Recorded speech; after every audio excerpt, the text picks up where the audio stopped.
नमस्कार, मी गायत्री जी मराठी मेजवानी या चॅनलवरती तुमचं मनापासून स्वागत करते. तर आज आपण बघूया भरलं वांग कसं बनवायचं, आणि आमच्या आजीच्या स्टाईलने म्हणाल तर भरल्या वांग्याचं लोणचं कसं बनवायचं ते बघूया.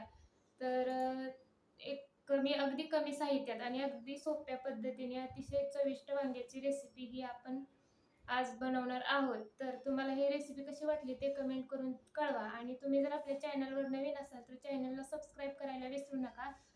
चला तर मग त्यासाठी लागणारं साहित्य काय काय आहे ते आपण बघूया. बघा, मी खोबरं घेतलेलं आहे, कोथिंबीर, तीळ, लसूण घेतलेला आहे, हळद, घरगुती काळा मसाला, गरम मसाला, धणा पावडर आणि वांगी, आणि तेल पण लागणार आहे आपल्याला. आता हे लसूण, खोबरं, कोथिंबीर आणि तीळ आपण हे बारीक करून घेऊया. अगोदर तीळ बारीक करून घेऊया.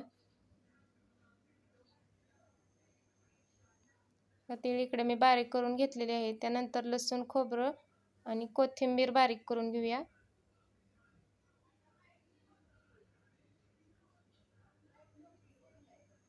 बघा, इकडे वांगीचे 4 भाग करून अशी वांगी आपल्याला कट करून घ्यायची आहेत. अशा प्रकारे वांगे आपल्याला कट करून घ्यायचे आहेत.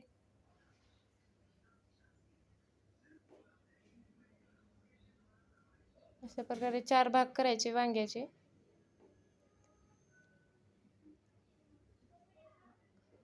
त्याच्यामध्ये आपल्याला मसाला भरण्यासाठी असे 4 भाग करून घेतले की व्यवस्थित मसाला भरता येतो. तर ही वांगी स्वच्छ धुवून घ्यायची पाण्याने. त्यानंतर वांग्याचा मसाला बनवूया. बघा, 1 चमचा गरम मसाला, 1 चमचा काळा मसाला, धणा पावडर, हळद, आणि त्यामध्ये टाकायचं 2 ते 3 चमचे तेल घालायचं. ते पाणी नाही वापरायचं, आपल्याला तेलच वापरायचं आहे इकडे. हे मिक्स करून आपल्या वांग्यामध्ये हा मसाला भरून घ्यायचा छान असा.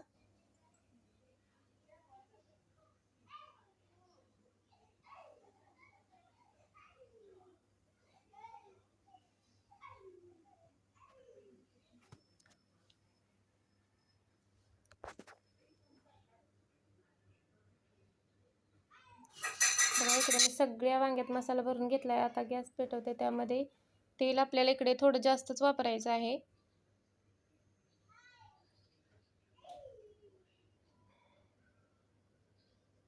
5 ते 6 पळ्या मी तेल वापरलंय इकडे. त्याच्यामध्ये आपला जो मसाला उरला होता तो घालूया.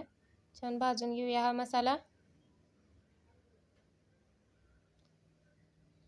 त्यानंतर वांगी टाकायची, आपण भरून घेतलेली, मसाला भरून घेतलेली वांगी.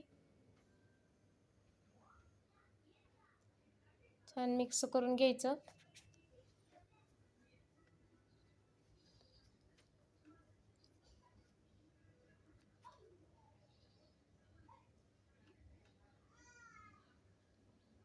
त्यामध्ये टाकायचं चवीपुरतं मीठ.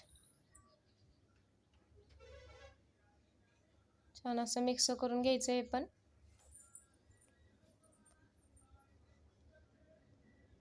पाणी बघा, मी इकडे अर्धा ग्लास पाणी ओतलेलं आहे याच्यामध्ये.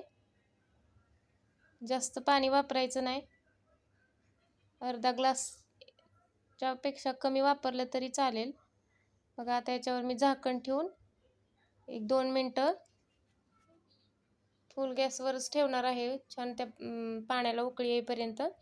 त्यानंतर कमी गॅसवरती हे मी शिजवून घेणार आहे. 10 मिनिटात हे आपली वांगी छान शिजवून तयार होतात. अर्ध्या ग्लासापेक्षा कमी पाणी वापरलं तरी चालेल, पण मी इकडे अर्ध्या ग्लास पाणी वापरलंय. बघा, आता 10 मिनिटांनी चेक करूया. तर इकडे आपली वांगी छान शिजवून झालेली आहेत. मस्त असं आपलं वांग बनलंय बघा, भरलं वांग किंवा वांग्याचं लोणचं म्हणा.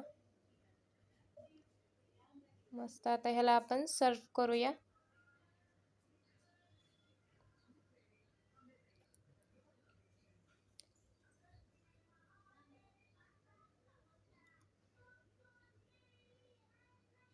तुम्हाला ही रेसिपी कशी वाटली ते कमेंटमध्ये नक्की कळवा. बघा, किती मस्त भरलं वांग आपलं दिसतंय, आणि चवही त्याची अप्रतिम आहे. चला तोपर्यंत आता भेटूया पुढच्या रेसिपीमध्ये. तोपर्यंत मस्त खा, खुश राहा, आनंदी राहा, सगळ्यात महत्त्वाचं खात राहा.